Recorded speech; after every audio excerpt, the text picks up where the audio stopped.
Selamat siang, terima kasih untuk kesempatan yang diberikan.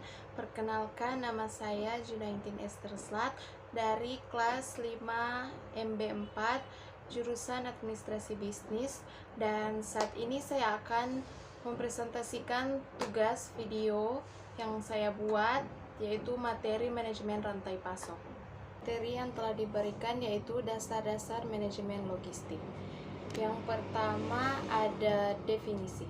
Logistik adalah proses merencanakan, menerapkan, dan mengendalikan yang efektif dan efisien dari aliran yang penyimpanan bahan baku serta persediaan dalam proses dan barang jadi yang terhubung dengan informasi dari titik asal ke titik konsumsi untuk memenuhi kebutuhan para pelanggan. Selanjutnya, latar belakang. Persaingan bisnis yang semakin ketat di era globalisasi saat ini menuntut perusahaan untuk menyusun kembali strategi dari sistem logistik dalam suatu perusahaan. Sistem manajemen logistik. Manajemen logistik bisa terwujud apabila ada suatu sistem. Sistem manajemen logistik ini diharapkan mampu mengkoordinir kegiatan logistik secara terpadu dalam suatu perusahaan. Nah, manajemen kegiatan logistik ini biasanya diarahkan dan diawasi dari berbagai kegiatan dalam bagian yang ada dalam suatu perusahaan. Nah, unsur-unsur manajemen logistik.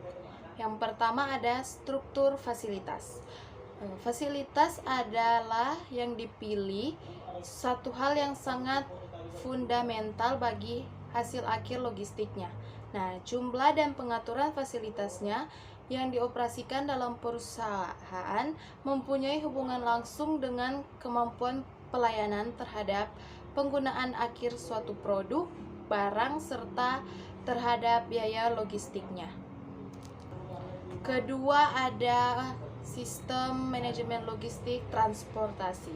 Nah, dalam suatu jaringan fasilitas, transportasi ini merupakan suatu mata rantai penghubung. Nah, hampir setiap perusahaan dari ukuran apa saja mempunyai manajemen lalu lintas yang bertanggung jawab terhadap pengelolaan program transportasinya. Ada juga beberapa aspek yang harus diperhatikan dalam transportasi. Yang pertama, aspek seleksi fasilitas, yaitu menetapkan suatu struktur atau jaringan yang membatasi ruang lingkup alternatif transport dan menentukan sifat dari usaha pengangkutan yang hendak diselesaikan. Kedua, ada biaya pengangkutan fisik. Adalah menyangkut lebih daripada ongkos pengangkutan saja antara dua lokasi. Ketiga, ada seluruh usaha mengintegrasikan kemampuan transport ke dalam suatu sistem terpadu. Ya, mungkin akan sia-sia jika pelayanan tidak teratur dan tidak konsisten. Selanjutnya ada unsur-unsur sistem manajemen logistik, yaitu persediaan. Persediaan atau kebutuhan akan transport di antara berbagai fasilitas didasarkan atas kebijaksanaan persediaan yang dilaksanakan suatu perusahaan. Secara teoritis, suatu perusahaan dapat saja mengadakan persediaan setiap barang yang ada dalam persediaannya, setiap barang yang ada dan setiap fasilitas dalam jumlah yang sama. Nah, akan tetapi jarang perusahaan yang akan melaksanakan program persediaan yang semewah itu karena total biayanya sangat tinggi sekali. Selanjutnya, unsur-unsur manajemen logistik yaitu komunikasi. Nah, komunikasi adalah kegiatan yang seringkali diabaikan dalam sistem logistik. Dijamin lampau dan mengabaikan ini disebabkan oleh kurangnya peralatan pengolah data dan peralatan penyampaian data yang dapat menangani arus informasi yang diperlukan. Nah, selanjutnya unsur-unsur sistem manajemen logistik yaitu pengelolaan dan penyimpanan. Nah, pengelolaan dan penyimpanan juga merupakan bagian yang integral dalam sistem logistik. Karena dalam pengelolaan penyimpanan tidak cocok dengan skema struktural dan komponen-komponen yang lainnya.